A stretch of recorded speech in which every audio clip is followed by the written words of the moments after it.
a company called Katzkin. And Tim, good to have you here, obviously. Thank you. Delighted to be here. And so in a nutshell, what is Katzkin? Well, in a nutshell, we think about it like this. If you look at mid-market vehicles, so non-luxury brands, more than 60% of them come with a cloth seat. But 90% of people want a leather-trimmed interior or a leather interior.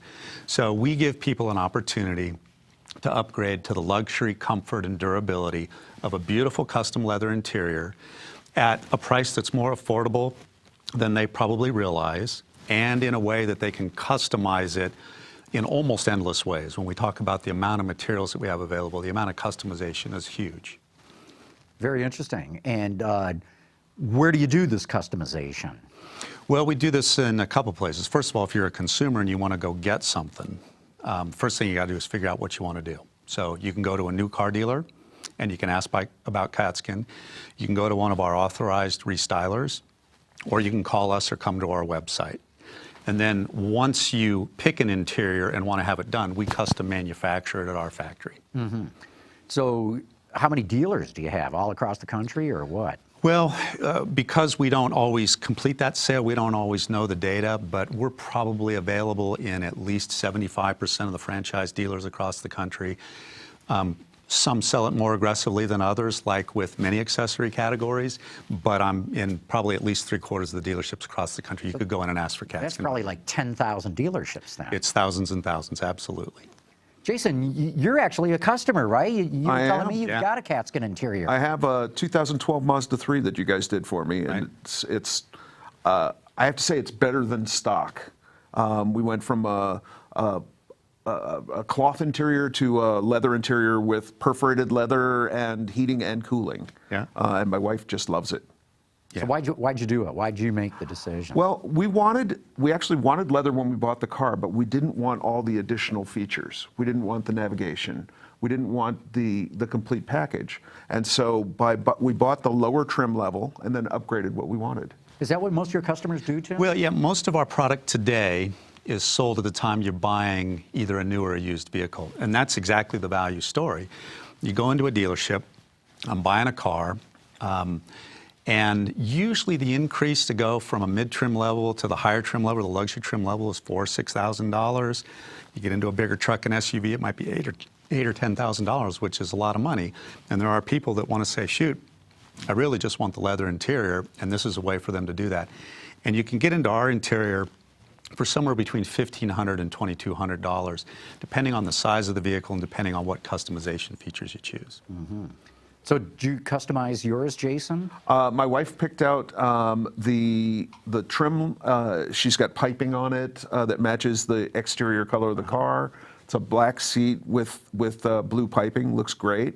And you also did the door panels. Right. So and it must be perforated too, yeah, which is a decorative trim element. But with the seat heating and cooling, you need to have it perforated so that the seat cooler works properly.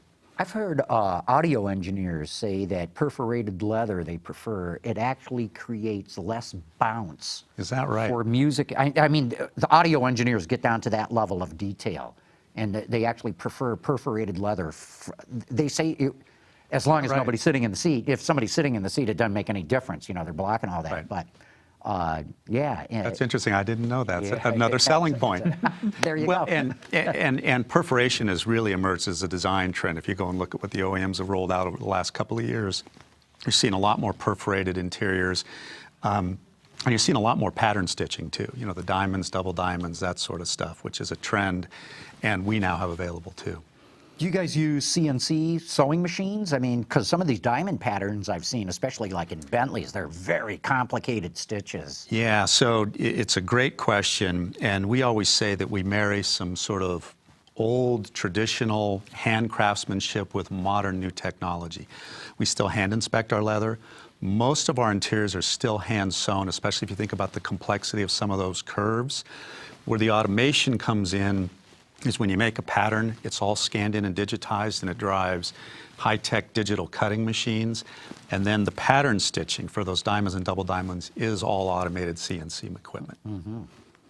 So from a process perspective, you mentioned the patterns. You're basically, you know, it's a new seat cover, so you don't need to I mean, in terms of, you don't need to stock it necessarily. You can make it to order, or, you can go back years and years as long as you guys have the pattern and make a seat for any car, really, right? Yeah, so the way our business works is when a vehicle's released new, we quickly create a set of patterns so that we're in business to make whatever people want. And over time, typically we end up doing two things. Higher volume stuff, we make standard items and put it in inventory so we can ship it faster.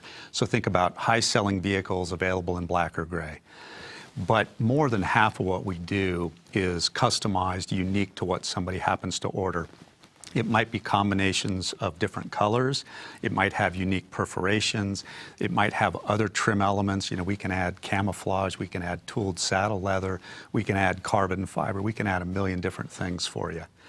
And it all happens on very fast turnaround. We're a mass customization business. You can take all that customization. We take your order today. We will cut it tonight, and we will ship it tomorrow by 6 p.m. I did a factory tour and watched as an interior went from the order all the way to the shipping.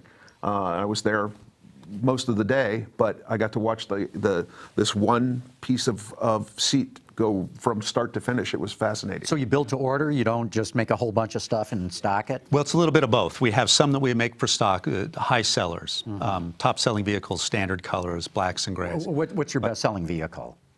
I mean, In Detroit, should I answer that? Yeah, absolutely. Yeah. F-150 is our number one seller. Oh, no kidding. Silverado's number 2, Ram's number 3, Wrangler's number 4, RAV4's number 5. We're the business, as you know, in new cars is trended toward trucks and SUVs, and we even index higher. We're probably 75% trucks and SUVs right now. Okay, what if one of the guys that Hagerty is writing articles about some beautiful car selling the insurance? Let's say some guy's got a 30-year-old Jaguar and he says, I want a leather interior, but I want it just like it was originally. Do you do that? We don't do luxury vehicles, and we don't do a lot of really old classic stuff. Think about our library as anything that came out with factory cloth going back to about the mid-1990s. So you think about all your Chevys, Fords, Fiat Chrysler vehicles, Hyundai, Kia, Toyota, Nissan, Honda, etc. But we're not going to have Jag, we're not going to have Mercedes, BMW, that sort of thing. Okay. Hey, we got a question here from Dan Albert that just came in. He says, ooh, a new interior. Will they do a 10-year-old minivan full of chewing gum and the odd old sock? We will. We specialize in that. One of the neat opportunities in this business is a lot of our current product is sold at the time you buy a vehicle. But there's a lot of people that currently own vehicles, right? 260 million. And nothing will really upgrade a vehicle like replacing that cloth interior. And so he mentioned chewing gum and a sock. Yeah. We specialize in torn interiors, spilled coffee, kids, dogs, that sort of stuff that can really ruin an interior. And especially if the outside of the car and maybe some of the interior plastics are in pretty good shape, you upgrade to a custom leather interior and that car not only looks new, it smells new. Do dealers turn to you guys at all to help spiff their used cars by putting a new interior, or is that too much money to put into a used car? No, used car is probably about 20% of what we do. So if you think about franchise dealers that are selling new and used, we have a heavy selling focus through our sales team and our restyling partners to focus on the used car side of a car dealership. It's a great value add for everybody in the chain, right? Think about somebody going in to buy a car. I'm buying something that's 2-3 years old. What's it called? Certified pre-owned now. Yeah, and right. It's really in pretty good shape. The one thing that's going to make it really like new is a new interior. So a great deal for a consumer, and it's another add-on for a dealer to sell. Mm-hmm. You also mentioned you're doing OE stuff that you can order. What, from Mopar was one of the ones that you mentioned? Talk a little bit about that. I'm fascinated that the OEMs would actually let you do business, taking business from them potentially. Yeah, well, we like to think of it as it works alongside their business. But yeah, we work very closely with Mopar and Fiat Chrysler, and we're available as part of the Mopar Custom Shop, which means that a dealer can order a Ram or a Wrangler, and they can add certain custom trim elements to it, including a leather interior. And the way that works is they actually make the truck, drive it around the corner to a second stage shop that puts in things like a spray-in a bed liner or adds a leather interior, that sort of thing. And that's where they add our product. Ships out to the dealer already customized. Katzkin's listed on the Monroney label. And so the Wrangler that we saw earlier is an example of something that you can buy through the Mopar Custom Shop. Very interesting. And so that would come with a full factory warranty too? Absolutely, yes.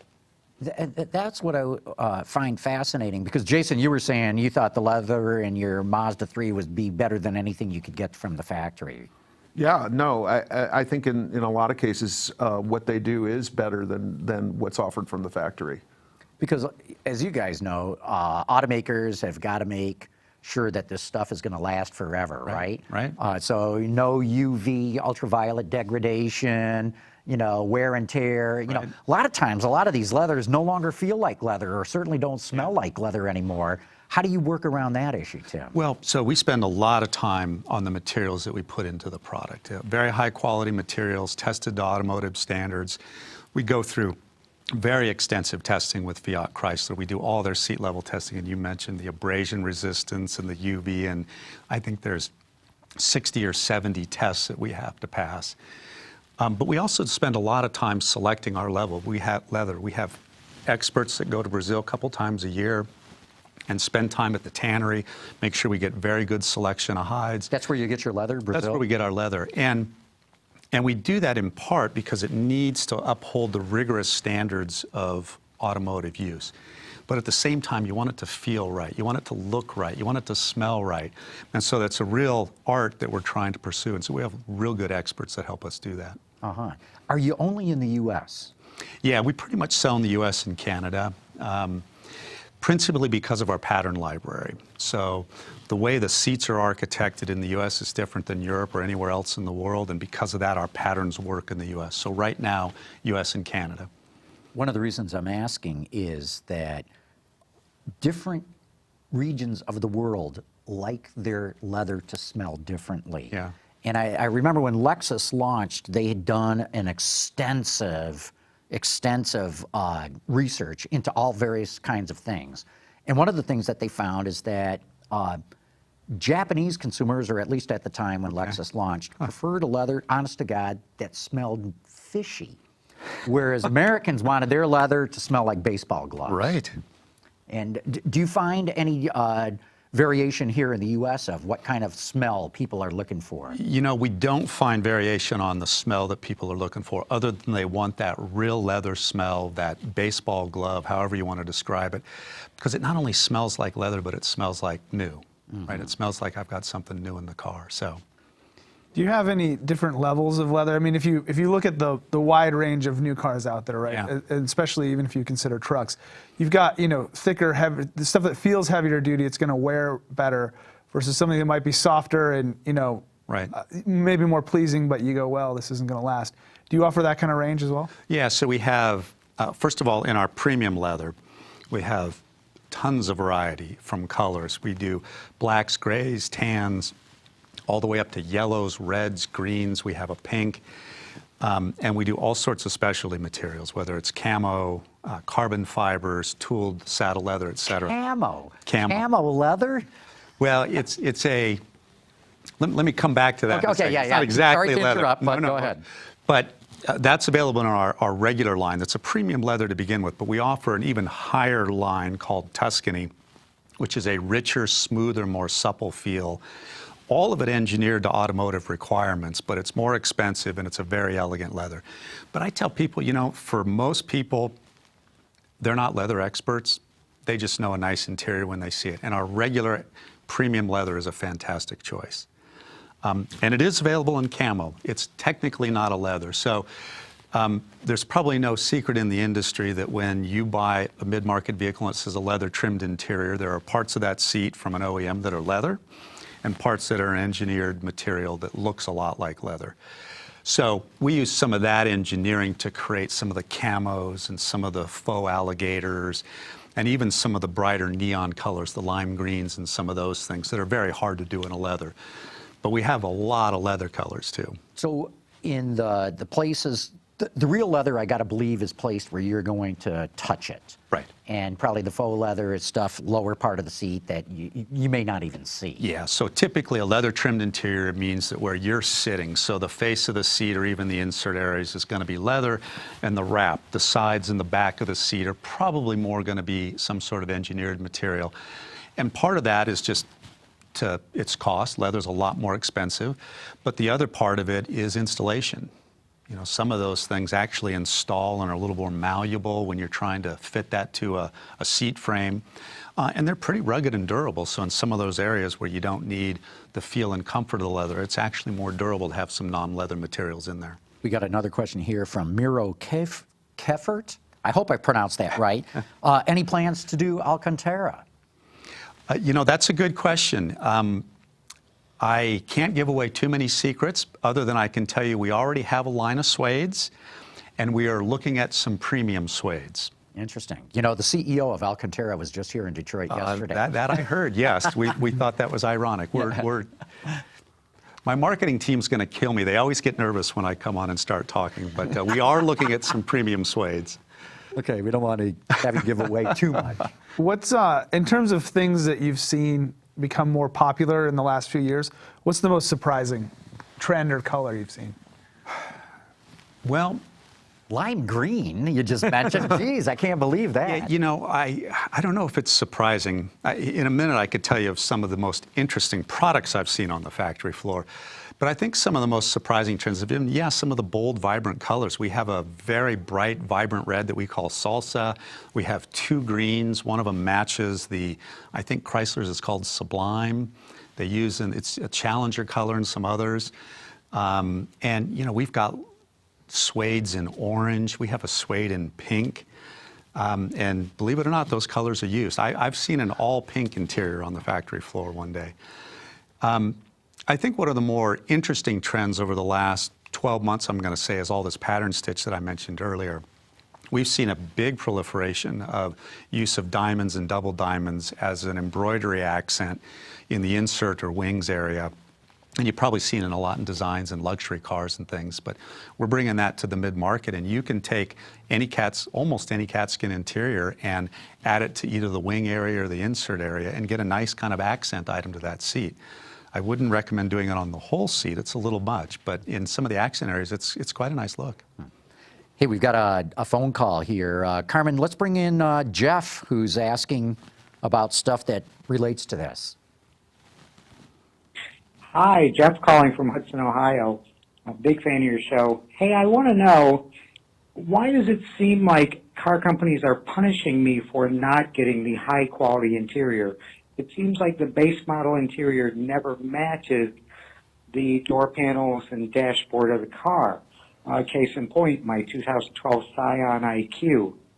Why is it that they don't do a better job of incorporating the look of the interior on a base model? Thanks. Yeah, thanks for the question, Jeff. You got anything to add to that? Well, yeah, I'm not going to speak on behalf of the OEMs. Yeah. I will say on behalf of our company, what we try to do is make sure that the colors that we're using inside the vehicle, in the interior, actually match the plastic colors. And so if you go and look at our color card, we have multiple shades of black, believe it or not. We have multiple shades of dark gray. We have multiple shades of light gray. We have multiple shades of tan. And the reason we do is because everybody's gray or dark gray or whatever is slightly different. And so anytime we're designing an interior, part of that design is to recommend to say, out of our 14 different gray colors, pick this one because it matches the plastics inside your vehicle, or it does a better job of matching the interior and the plastics. Mm-hmm. So I'll answer it on behalf of Katzkin. I'm not going to answer it on behalf of the OEM. No, I don't blame you for not taking that. I would add this for Jeff, though.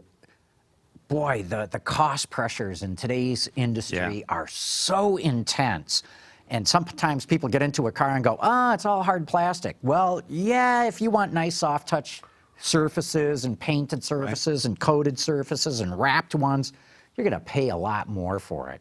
I think he said he had a Scion IQ, which was a $13,000 car at the time, I think. Right. Mm-hmm. Not a lot of room for design work in that interior. Yeah. I mean, we all want, you know, the nicest going, but phew, it's hard to hit a low price point that's and, right. and be able to do that. Okay, we got another. Jim Walsh wants to know, Tim, which is your favorite interior? Well, my favorite interior is probably the one that's in my car. Which is? Well, since I'm in Detroit, I'm not going to say. It's a mid-size SUV from one of the Detroit 3, but I have a beautiful black wrap. I mentioned our Tuscany, our higher-end line of materials. I use that leather with a rich brown face. So it's a black vehicle, black interior. I use a black wrap with a beautiful rich brown face, so a two-tone black and brown, perforated on the inserts, and then a contrasting stitch that kind of shows off some of that brown color. I will also say, one of my favorites right now, I don't know if I'd put it in my car, but one of my favorites is a black wrap with a lime green interior with a dark patterned diamond stitch on it. Oh, interesting. I've seen that in the factory. In fact, we saw that with the Ram the other day. Yeah. We had one of those. It's a very unique color assortment, and it would have to be just right for the individual. Oh, and I failed to mention, Jim Walsh, who just asked that question, went on to say, I'm a big fan of the camo, but my wife would kill me. Well, I would say then make a subtle choice. I don't know what he's driving, but there are different ways that you could use it just in a wing, just in an insert. It's a small amount of camo. Most of the interior would be a beautiful set of materials in black or something like that. So there is a subtle way you can do it. Use it as an accent. Use it as an accent. In fact, some of the times what's really interesting is people will use it as part of a package. So you might have a black wrap, use some camo as just the wings or the inserts, so you got an accent. And then some folks, on occasion, we make packages where we put little decals together where either a horizontal or vertical band on the bed of a truck, you can put the camo pattern on there. So you have, say you've got a white or black truck, you've got a subtle camo graphic on the outside, you've got subtle camo accents on the interior, and it looks great. But yeah, for marital bliss, I definitely don't recommend doing an entire camo interior. That's great. Let's see, we got a couple of others here. MEC said he'd love to be able to purchase a new set of leather for their 65 Lincoln convertible. Unfortunately, we don't do that one. Okay. If you go back to about the mid-90s, That's about it. mid-market vehicles that came with, there are some older vehicles that we do and some luxury vehicles, but it's hit or miss. They're more specialty things that we've done. Particularly if somebody had 20 or 30 or 40 that they wanted to do, then we'd go ahead and do the pattern.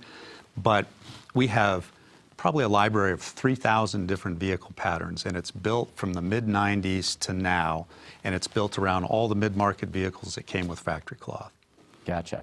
Okay, Bob Dylan wrote in. I don't think it's that Bob Dylan, but he's just got a comment. I like my leather to smell like a farm, or maybe scratch and sniff. There you go. Scratch and sniff. That's a good idea. Yeah, we'll take that one. And this is a good segue. Mark wrote in to say, can you pick my name? My current interior is just gross. And what he's getting at is, of course, and I'm sure everybody watching the show now knows, we've been going to hold a contest where you can win a free leather interior for your vehicle done by Katzkin. We had about, I don't know, it was like 350 something or other people enter that contest. And we said it had to be a 2012 or newer vehicle. And it could only be in the United States. Right. But I got to tell you, this is an amazing list of countries of how many people expressed an interest in this contest. From Australia, the United Kingdom, Romania, Japan, Netherlands, Brazil, Saudi Arabia, Spain, Germany, Switzerland, Sweden, Mexico, Lebanon, Denmark, El Salvador, and Israel. So you got some people out there in the world. Maybe you got to start looking at franchising outside of the United States. Maybe we need to expand, yeah. I'd be interested in some of those viewers as to whether they have a U.S.-made vehicle in that country or whether it's something that they bought locally. My guess is it's probably something they bought locally. Yeah? But I don't know. But in any case, I was blown away that there was that much interest from outside the country, even though we limited it to people only in the U.S. Well, we'll put them on a mailing list for the future. Okay. Well, Tim, we're going to bring out a hat full of names. Okay. Here comes Jonathan, our intern. and you pick out a name and tell us who has won the contest. And I wish we had a drum roll and a trumpet. All right. The grand winner here is William Tomzik from Rio Rico, Arizona. All right. So congratulations, William. Bravo, bravo.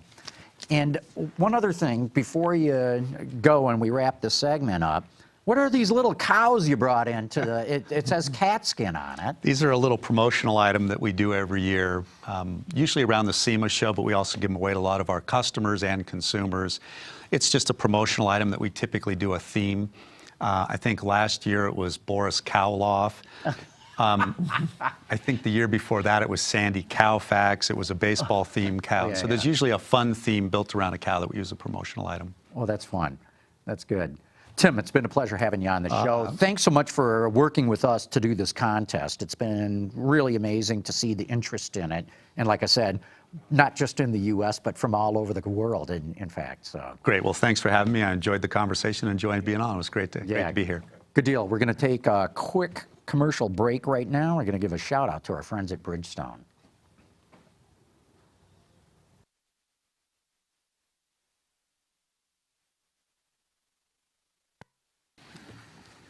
Okay, we're back. So pretty interesting and serendipity. I had no idea, Jason, that you had actually had a Katzkin interior. Yeah, we love it. You forgot to ask him how many cats they use per interior. I'd be curious to find that out. And do Hagerty customers get Katzkin interiors, or do they want to go for the original? You know, I don't know, but some of them are going to want to go for the original. But you have to remember that popular cars, like the Mustang or even Chevelle or even like Corvairs, there's still tens of thousands left, right? So you might not spend all the money to do the original, or you know that you can, if someone wants to do the original later, they can do it. But if you're starting from the ground up and you have a limited budget, or you just say, look, I want this thing to look good and run, it makes total sense. Totally does. Well, hey, let's talk about what's been going on in the industry. And the three of us this morning were at a big press conference the Ford Motor Company had to kind of spill its guts about some of its future product coming out. Unfortunately, the best stuff, they told us, is off the record. They'll cut our heads off if we talk about that. But overall, Mike, what was your impression of the morning? Overall, it was good. I liked their focus, and Hackett presented 5 main when you say pillars. Focus, not the Focus car. No, Yeah. that was one of the sad parts. Was I think they said like 80 or 86% of the portfolio of the sales are going to be SUVs.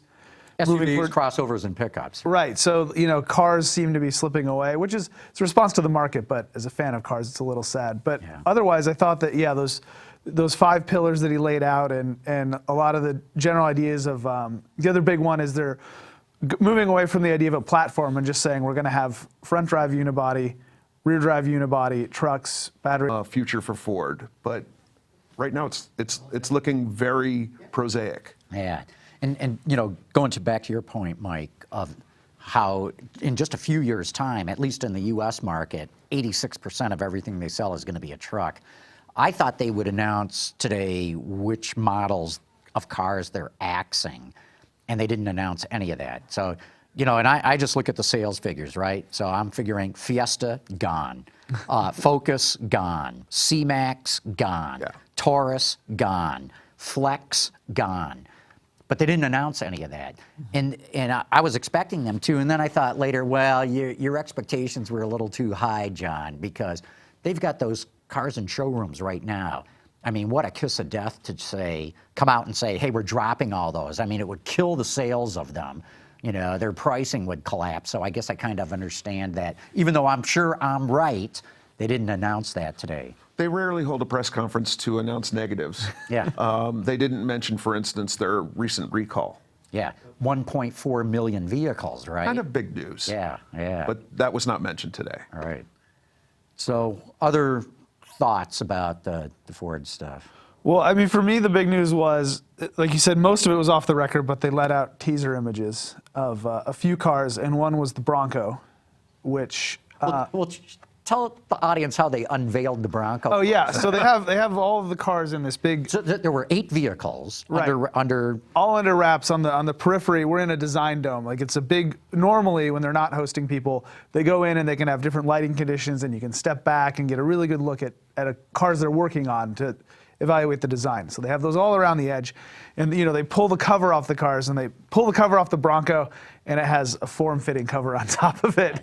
So they didn't really show us anything. I thought that was funny. Here they're showing us all the stuff coming, and they pull the wraps off the Bronco, and it's still covered up. And they said, "Ooh, this one's a little too close to actually hitting the market. We're not going to show you today." Yeah, and so for me, the big guess was, is this just going to be an SUV version of the Ranger? Is it going to be retro? Is it going to be new? And they've been on record saying it's not going to be a retro play, but almost upright windshield, flat hood, big square proportions like the original Bronco. Like the originals, true to the original. Yeah, so to me that was kind of a relief. Like, okay, they're not going to screw up what is clearly a fundamental thing they should be doing when they bring the Bronco back. Yeah. It was interesting to try and parse some of what they said.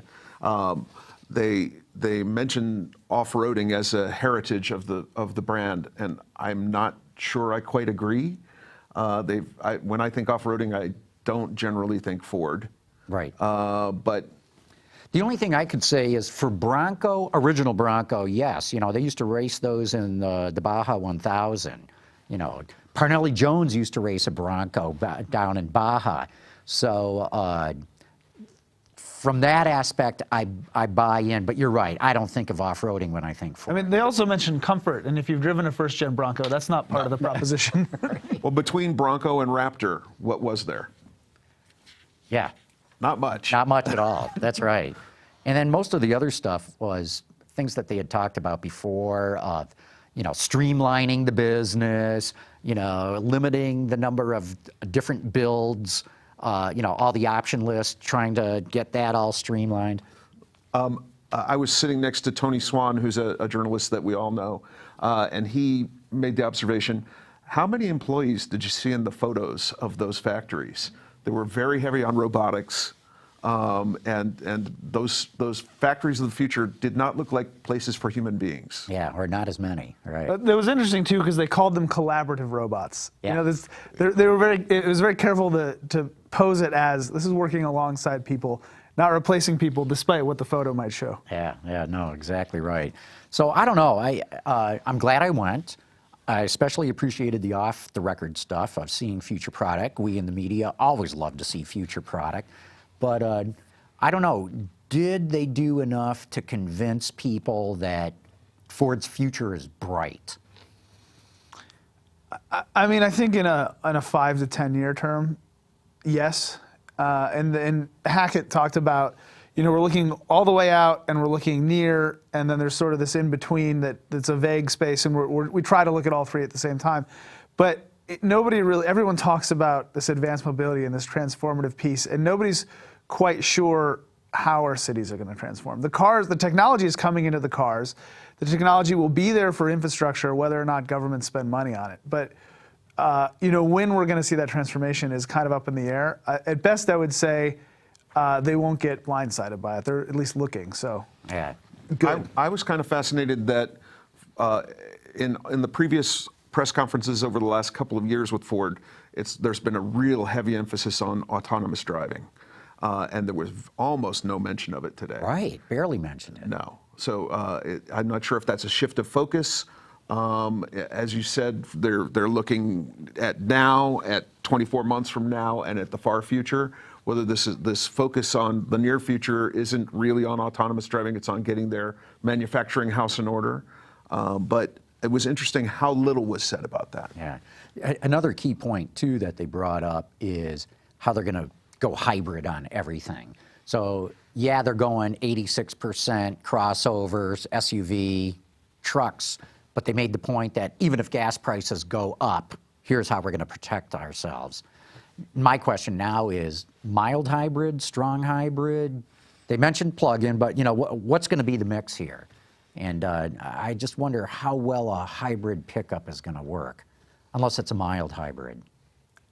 They mentioned that there'll be a generator on board. So and actually that goes back to the GM 2-mode hybrid that had AC power in the bed. But I mean, you wondered the same things about aluminum. You wondered the same things about the V6 turbo. It seems to have worked out. I'll give them the benefit of the doubt. Yeah, okay, that's fair. Because they really did make V6s work in pickups. I think it's what, like 60, 70% of the mix now is the EcoBoost engine. Now, I remember when they announced the EcoBoost, maybe, 10, 12 years ago?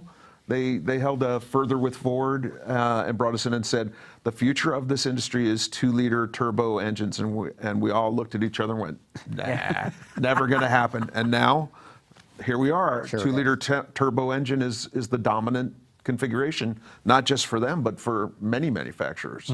So I think it's foolish to discount what they say, because they do seem to have a handle on it. Oh yeah, no, I don't discount that. You know, I'm just curious how pickup buyers would react, not to a mild stop, you know, like Chrysler's doing. You know, like on this Jeep Wrangler, you can get what they call e-torque, you know, which is a stop-start with a certain amount of electric boost to it.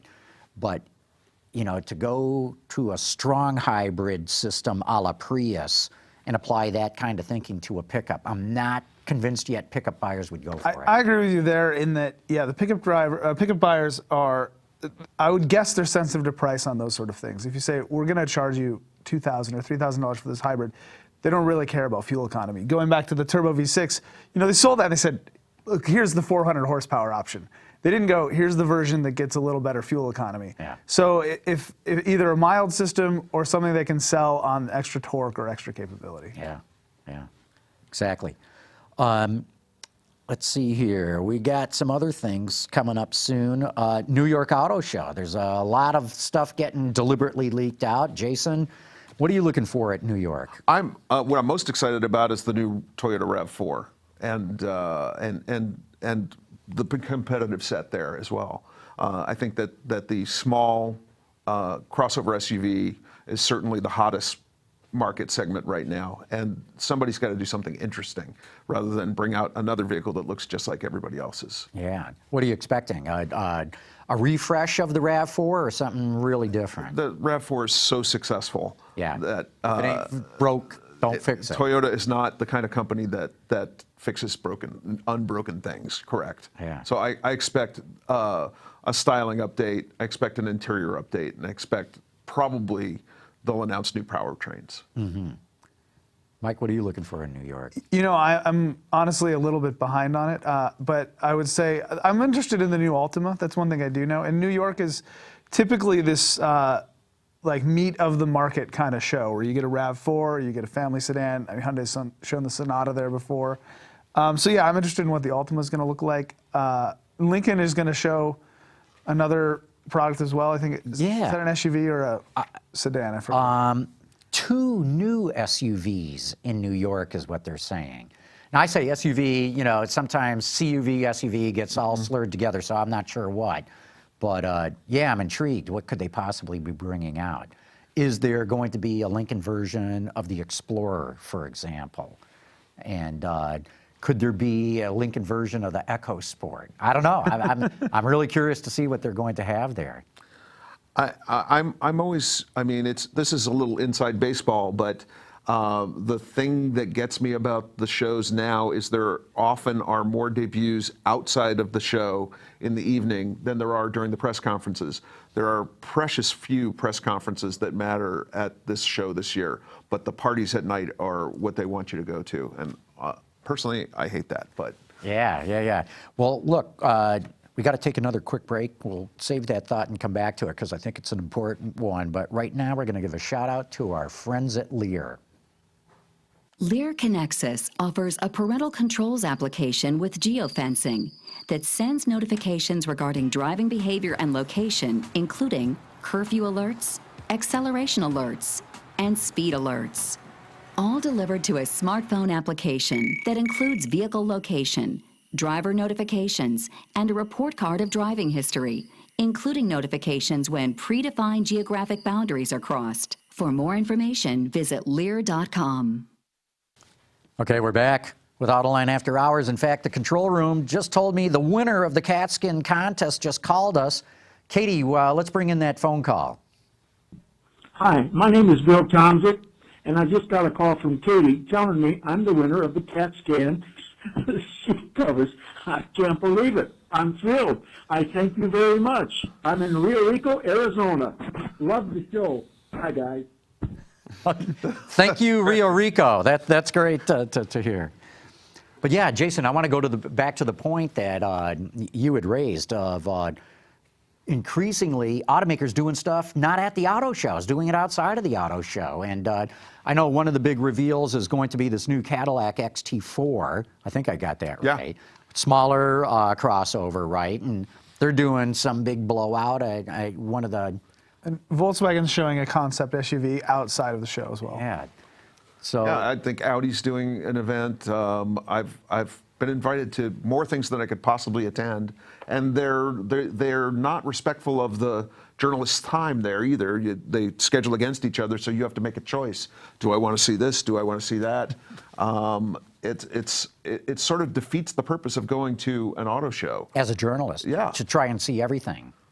Yeah, and I mean it's a little bit of this reminder too that the auto in the way the auto shows have changed, that there are two auto shows. There's the one for the press where they're trying to get the news out. Then there's the one for people to show up and walk around. And it turns out that automakers are figuring out the best way, or maybe they don't have to show it at the building, just to get the press to cover it. And That's it right. creates some headaches. Yeah. But you raise a good point, because as somebody covering the show, I want to see everything. And if you're doing different events in different parts of town, maybe you can get to two. If you're in New York, though, trying to get across town from one event to another, impossible. Not possible. No, and also I think the way we write about these things has changed a lot too. We're expected to file a story before the event has even happened, practically. You wind up writing a lot from press releases. You're not going to get a whole lot more than that by going to the press conference anyway. But at least you can see the car in person. And now, there are several vehicles that I'm going to have to write about without ever having seen. Man, yeah. No, that's not the way to do it. Yeah, I mean, there's a small downside in that too, that you can't get everyone's rushing, so you just get the thin surface version of the story without diving in. Jason, jumping topics here. One of the topics you wanted to talk about is Fred Diaz. Yeah, I'm a big fan of Fred Diaz, and I just So give a little bit of a history for those who haven't heard of him before. Well, Fred was with Ram, and was considered one of the engineers of really the resurgence of the Ram brand. And I believe his title was CEO at the time, but that was at a time when they held multiple titles at that FCA, organization.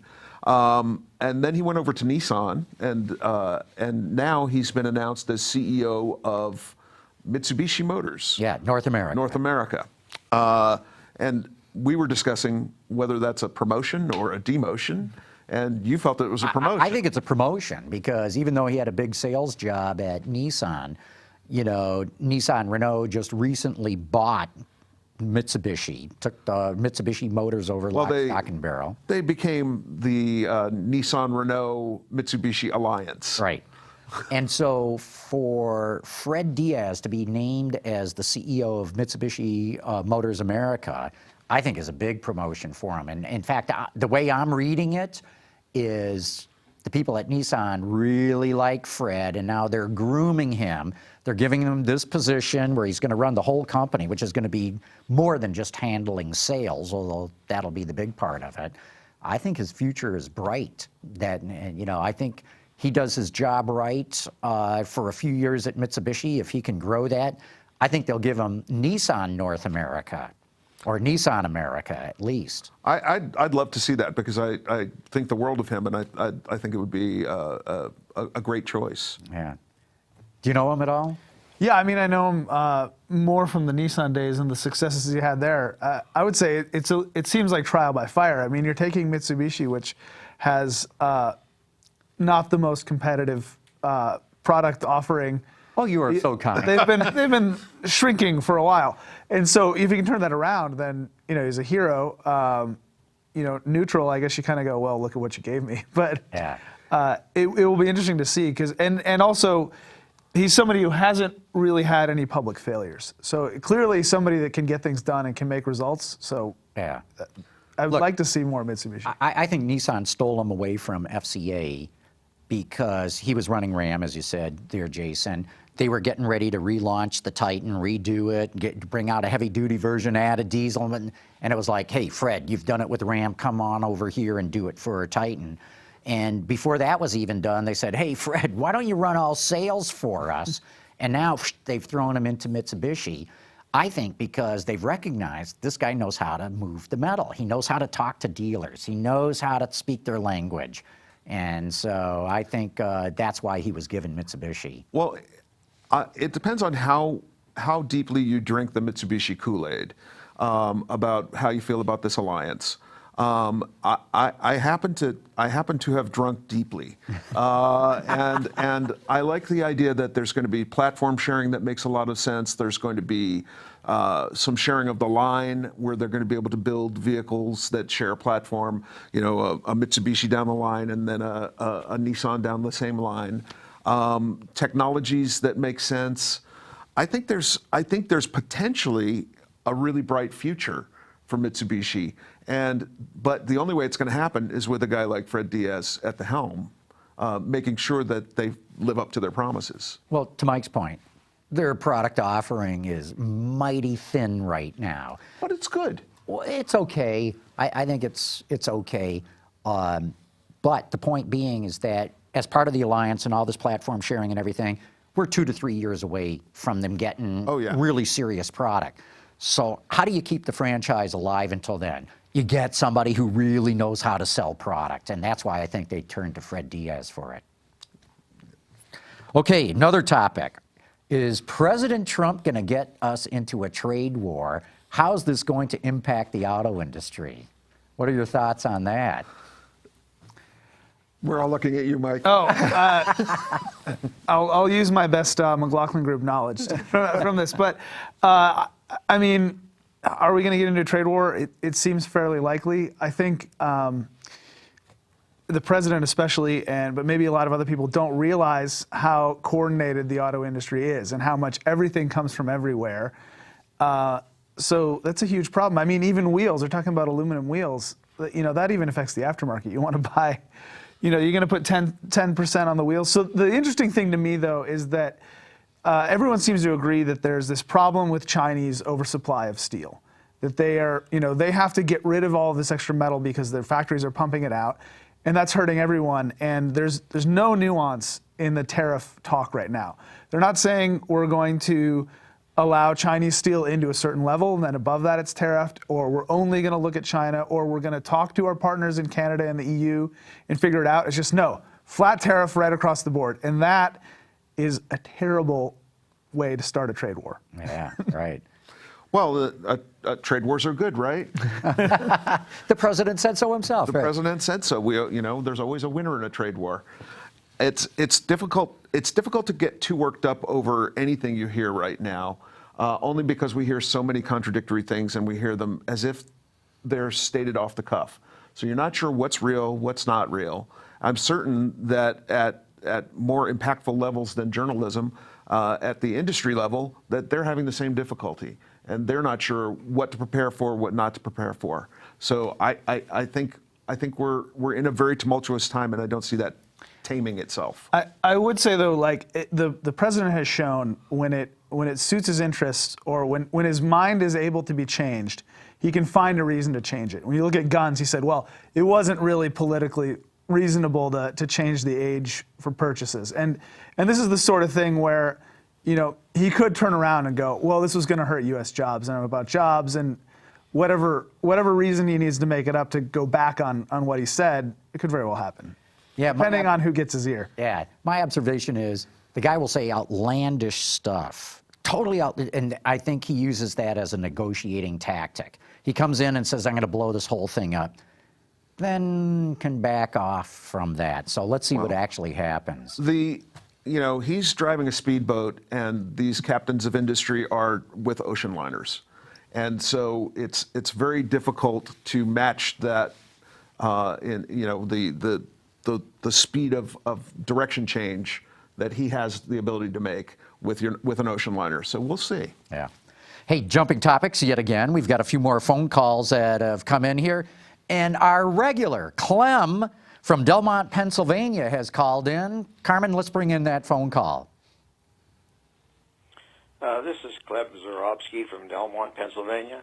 My question is, what's going to happen to these large oil companies if electric cars take over the whole system?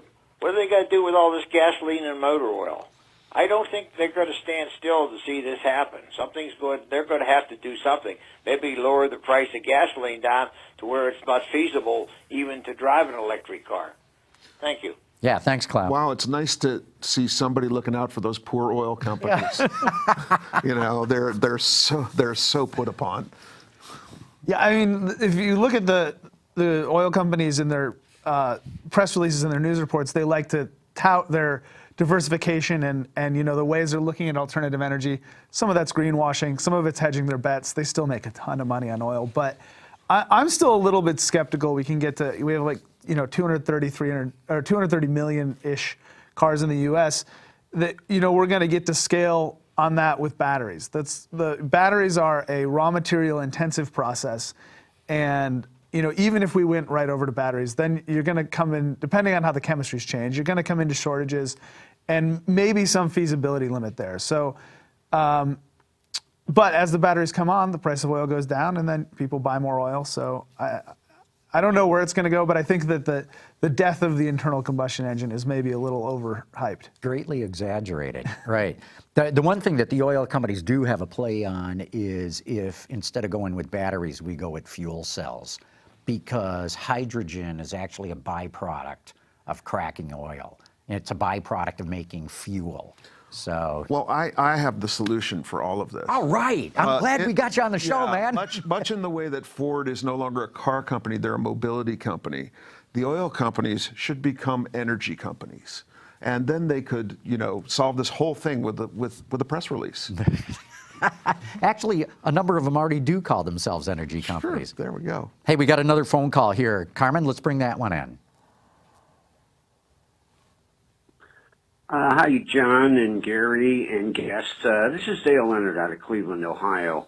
My question is, with all the time and money that Ford spent engineering the Taurus for police use, why would they drop that vehicle from the line?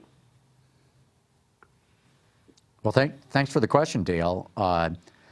Look, the Taurus just isn't selling that well. I mean, I don't have the numbers off the top of my head. I'm going to say maybe they're selling 40,000 a year. Yeah, they put a lot of money into making a police version of it. But to redesign the Taurus and come out with an all-new Taurus would be a minimum of $1 billion.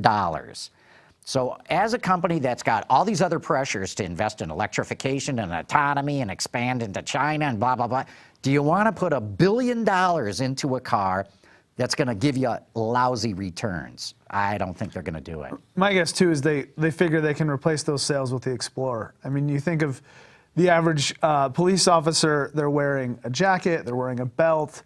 They take up a lot of space inside the car, and they've already, I think it's already been shown that they prefer SUVs with that extra space. Yeah.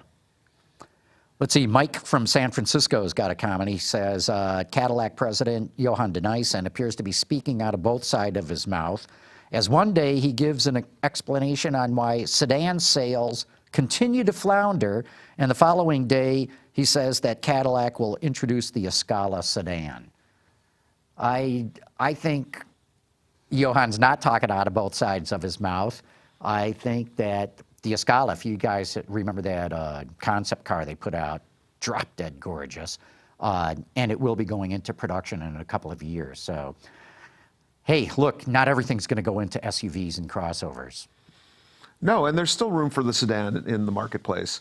We're still talking about millions of vehicles every year that are not SUVs and trucks. So they have to continue to develop that product. And, if you look at the Escala, assuming it's a flagship, that's where you're seeing the niche stuff. Taking sports cars as an example, outside of Mustang, Camaro, Corvette, maybe Nissan 370Z, everything that's a sports car now is like above $75,000 because you need those kind of margins and you need those kind of prices to be able to sustain a 10,000 or less annual unit. And with the Escala, it's a similar play. Yeah, I totally agree. Hey, what do you guys think of this announcement that Buick is going to take the Buick name off its cars and just use the badge, the Buick badge? I mean, it's not as bad of a decision as the GM chiclet, but I think...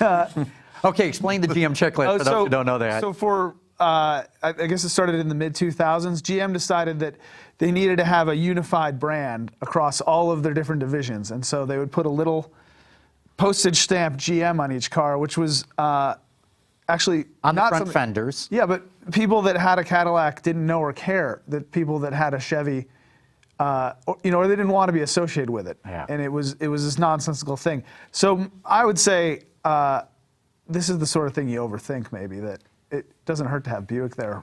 But, was it doing you any harm? I don't think it was. I think it's a designery choice that minimalism is certainly a movement, and in that way, I would say it's a victory for designers. I don't know that it has any marketing impact, really, any at all. Yeah, I'm thinking Audi, for example. You just see the rings, right? It Yeah. doesn't say Audi on the Not car. anymore.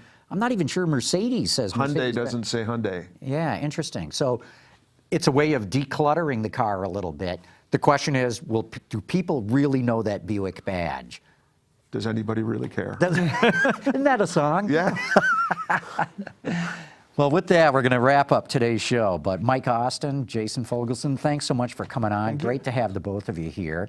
And I'm glad you were here to witness the picking of the winner for the Katzkin interior. Congratulations, William. Was that his name? I think that's right, yeah. All right. Yeah. So thanks, you guys, for being here. Thank you. And, of course, want to thank all of you for having tuned in.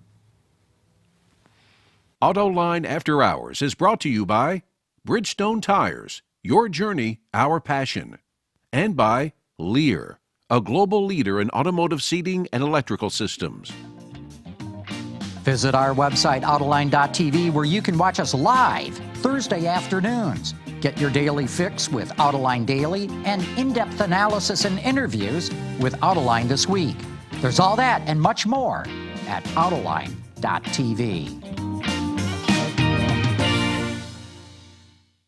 It's, as you can tell, very casual, very relaxed, So. The other thing I think about that Buick is everything's a press release, right? Like, did they have to tell anyone? They could have just stopped doing it, and then when someone noticed, go, yeah. Yeah. Well, look, they got us talking about it on the show. Every publicity or all publicity is good, right? As long as we spell the name right. And, the old Hollywood adage. Well, cool. Good show, guys.